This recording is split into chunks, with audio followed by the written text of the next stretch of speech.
जय हिंद दोस्तों। आज के इस वीडियो में हम दक्षिण भारत की ओर रुख करेंगे और दक्षिण भारत का इतिहास जानेंगे। उत्तर भारत का तो लगभग हमने प्राचीन कालीन समस्त इतिहास पढ़ लिया है। महापाषाणी संस्कृति और संगम काल पर आज हम विस्तृत चर्चा करेंगे।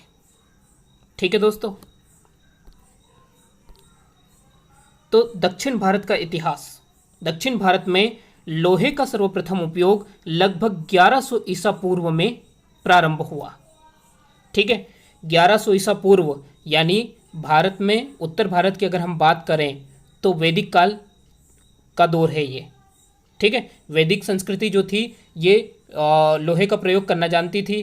ठीक है, और उसी तरीके से दक्षिण भारत में भी लोहे का प्रयोग प्रारंभ हो चुका था।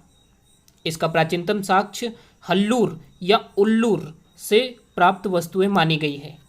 दक्षिण भारत में लोह युग की अधिकांश जानकारी महापाषाण युगीन कब्रों की खुदाई से मिलती है। ठीक है दोस्तों, तो महापाषाण युगीन कब्रें, ये नई चीज आ गई है। तो ये क्या होता है? तो महापाषाण काल से तात्पर्य जब मृतकों को आबादी से दूर कब्रिस्तानों में पत्थर के बीच दफनाया जाता था, यह परंपरा लोह युग के साथ प्रारंभ हुई थी। तो पाषाण, पाषाण का अर्थ आप समझते हैं, पत्थर होता है।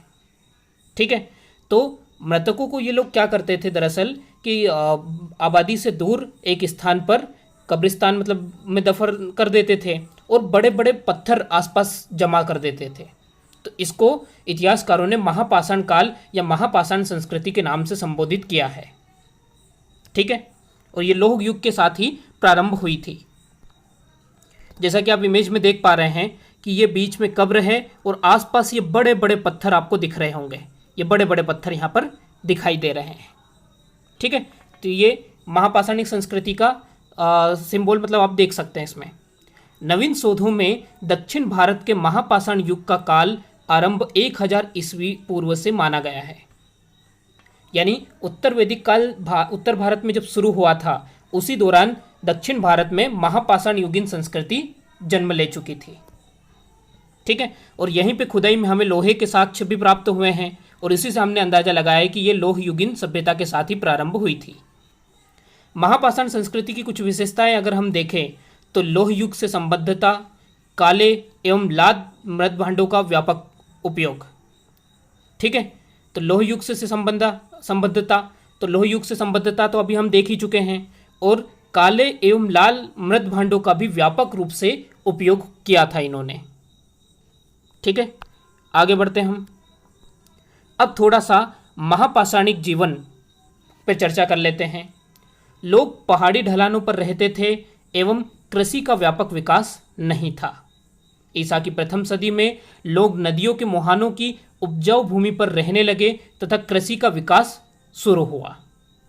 यानी दक्षिण भारत में ईसा की प्रथम सदी में कृषि का विकास शुरू हो चुका था।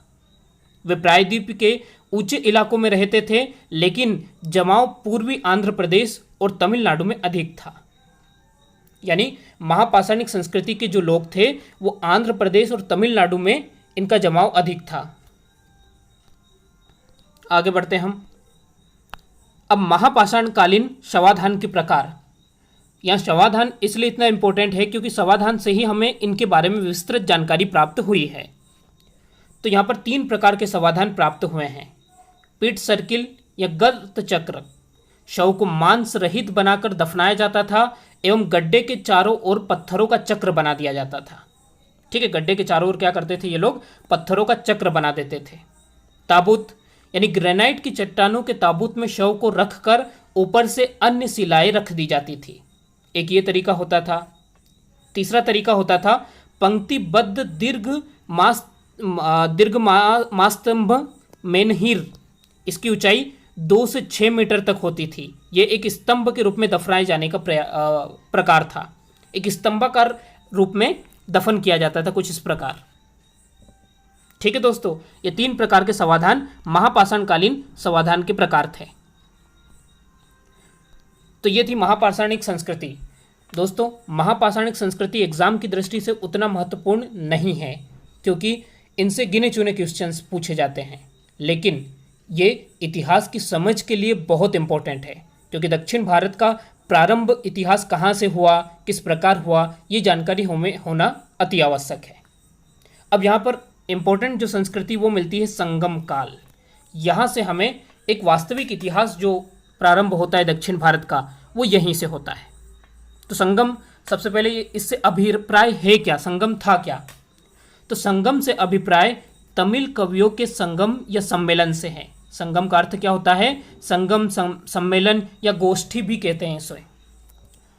8वीं सदी ईस्वी में 3 संगमों का वर्णन मिलता है। पांड्य राजाओं द्वारा इन संगमों को शाही संरक्षण प्रदान किया गया था। यानी तमिल कवियों का एक सम्मेलन हुआ था जिसको राजकीय संरक्षण पांड्य राजाओं द्वारा प्रदान किया गया था। ठीक है दोस्तों, संगम काल के काल निर्धारण को लेकर विद्वानों में मतभेद है कि भाई ये संगम कब आयोजन हुए, तो इस बात को लेकर इतिहासकारों में मतभेद है। यहाँ पर आरसी मजूमदार ये बड़ी मज़ेदार बात कहते हैं। ये कहते हैं प्रथम सदी से लेकर 3री शताब्दी तक इनका आयोजन हुआ था। तो वहीं एस वेयपुरा पिल्लई ये कहते हैं 300 ईसा पूर्व से 500 ईस्वी तक इसका आयोजन हुआ था। तो वहीं सुब्रमण्यम जी कहते हैं 300 ईसा पूर्व से 300 ईस्वी तक ये इनका आयोजन किया गया था। अधिकतर इतिहासकार संगम साहित्य सृजन का काल 300 ईसा पूर्व से 300 ईस्वी तक मानते हैं। ठीक है, यानी सुब्रमण्यम जी जो हैं इन्हीं के मत को हमने स्वीकार किया है। आगे बढ़ते हैं, अब थोड़ा देख लेते हैं। जैसे मैंने बताया 3 संगमों का आयोजन हुआ था पांड्य शासकों के शासनकाल में। इनसे हमें चोल, चेर, पांड्य शासकों की विस्तृत जानकारी प्राप्त होती है। तो प्रथम संगम ये कहाँ पर आयोजित हुई थी? तो मदुरै। मदुरै, जी हाँ दोस्तों, यहीं पे मीनाक्षी मंदिर भी है। आप लोगों ने सुना होगा, बहुत ही विश्व प्रसिद्ध मंदिर है मीनाक्षी मंदिर। इसके अध्यक्ष थे अगत्यार या अगत्स ऋषि। सदस्यों की संख्या 549 माना जाता है। प्रथम संगम मदुरै में आयोजित किया गया था। इस संगम में देवता और महान संत सम्मिलित हुए थे, किंतु इस संगम का कोई साहित्यिक ग्रंथ उपलब्ध नहीं है। ये काफ़ी पुराना था, कोई साहित्यिक साक्ष्य हमको नहीं मिला, लेकिन ऐसा माना जाता है कि देवता और महान संत इस सम्मेलन में सम्मिलित हुए थे। ठीक है, ये याद रखिएगा, एग्जाम में क्वेश्चन यहाँ से बनेंगे कि प्रथम संगम का आयोजन कहाँ हुआ? तो मदुरै में। इसके अध्यक्ष कौन थे? तो अगत्यार या अगत्स ऋषि।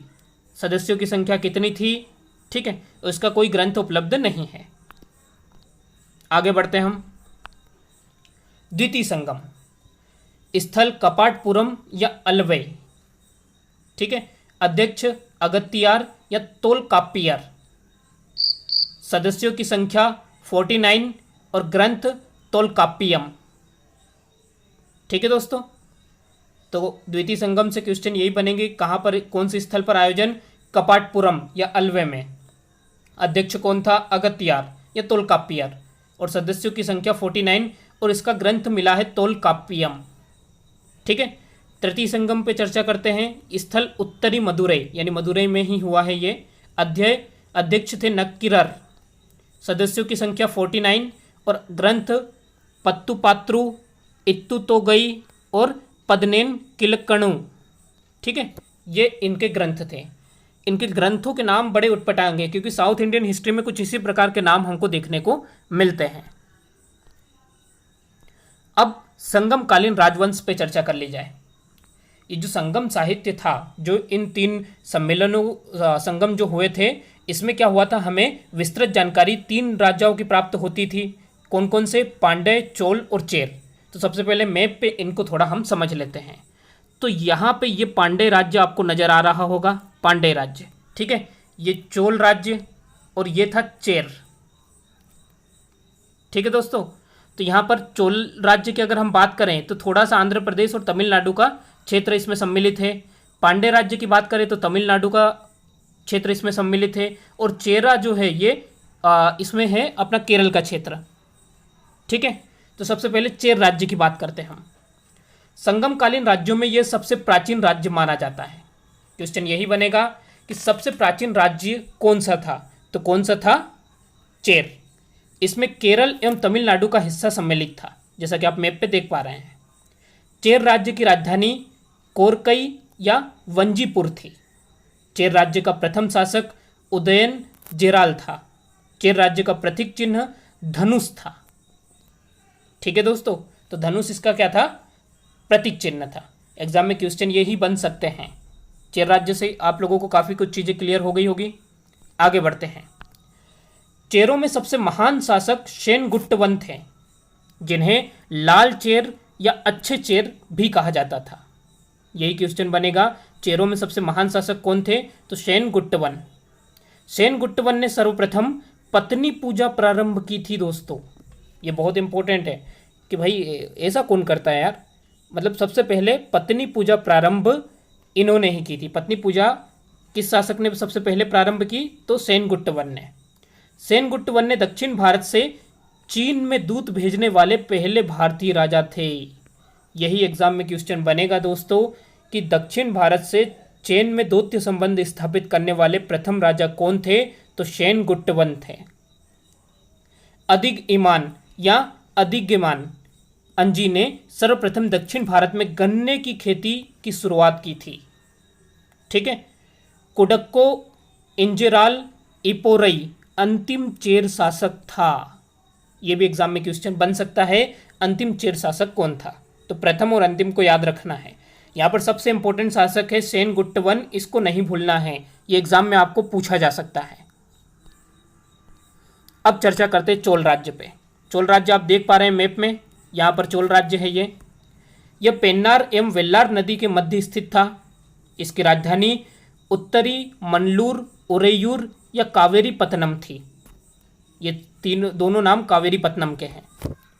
चोल राज्य का प्रतीक चिन्ह बाघ था। ठीक है। चोल राजा एलारा ने श्रीलंका पर विजय प्राप्त की। श्रीलंका पर किस चोल राजा ने विजय प्राप्त की, तो चोल राजा एलारा ने। करिकल चोल राजाओं में सर्वाधिक महत्वपूर्ण है। बेडनी के युद्ध में चेर एवं पांडे सहित 11 राजाओं को हराया था किसने, करिकल ने। ठीक है, आप सोच सकते हो चेर और पांडे दोनों को हरा दिया और साथ ही अन्य 11 राजाओं को भी हरा दिया था करिकल ने। आगे बढ़ते हैं हम। वाहे पंदरलाई के युद्ध में 9 राजाओं को हराया था, यानी करिकल बहुत ही ज्यादा शक्तिशाली था, उधर 11 और इधर 9 राजाओं को हरा दिया। कावेरी नदी पर पुल बनवाया एवं राजधानी कावेरी पत्तनम स्थानांतरित की, और कावेरी पत्तनम जो शहर है ये बसाया भी था करिकल ने ही। ठीक है, यही क्वेश्चन बनेगा दोस्तों। इस वंश का एक अन्य शासक था पेरुन किल्ली, इसने राजसू यज्ञ किया था। इसके बारे में और कोई ज़्यादा जानकारी नहीं प्राप्त करना है। आगे बढ़ते हैं हम। अब पांडे राजाओं के बारे में जानकारी प्राप्त करते हैं। यह भारतीय महाद्वीप के दक्षिण पूर्वी भाग में था, जैसा कि आप मैप में देख पा रहे हैं। यह पांडे राज्य, पांडे राज्य की राजधानी कोलकई या मदुरा थी। मदुरा या मदुरई भी कहा जाता है। पांडे राज्य के प्रतीक चिन्ह मछली था। ठीक है, तो पांडे राज्य पंडित मछली नहीं खाते हैं, तो बस समझ जाओ ये इसका प्रतीक चिन्ह है। पांडे राज्य का प्रथम शासक पलाश इमुडुकुमडमी था। ठीक है, बड़ा उटपटांग नाम है। पांड्यों का पहला उल्लेख मेगस्थनीज ने किया था। मेगस्थनीज, इसने इंडिका लिखी थी और ये सेल्यूकस निकेटर का राजदूत था, जो कि चंद्रगुप्त मौर्य के दरबार में भारत आया था। इसके बारे में हमने मौर्य वंश में अच्छे से पढ़ा है। ठीक है, तो मेगस्थनीज कहता है कि पांडे राज्य जो है ये मोतियों के लिए प्रसिद्ध था। मोतियों के लिए ये बहुत ही ज्यादा प्रसिद्ध था। आगे बात करते हैं हम।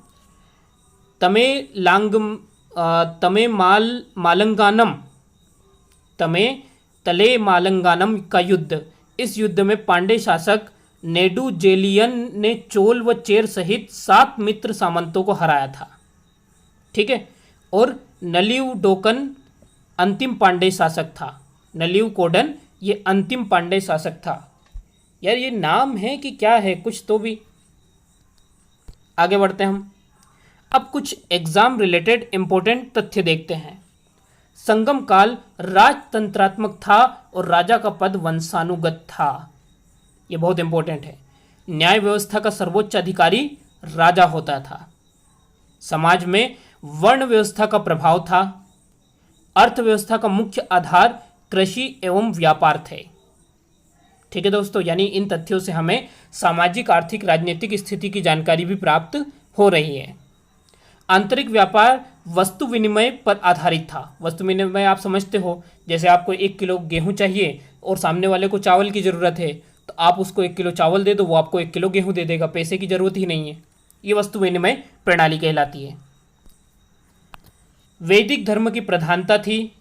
गुरुगन स्वामी, यही क्विगन मुरुगन, तो गुरुगन स्वामी जो थे, सुब्रमण्यम स्वामी की पूजा प्रचलित थी। पशु बलि की प्रथा प्रचलित थी। कुरल तमिल साहित्य का आधार ग्रंथ है।